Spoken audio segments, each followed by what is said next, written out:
කකුලත් කැඩුණු කුකුලෙක්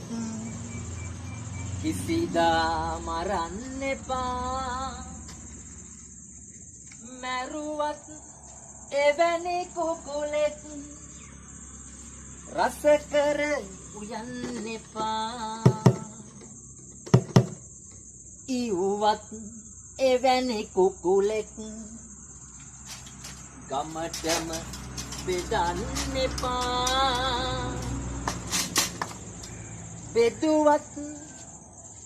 එවැනි කුකුලෙක් ගමේ බව කියන්න එපා කිකිලිට වයස අඩු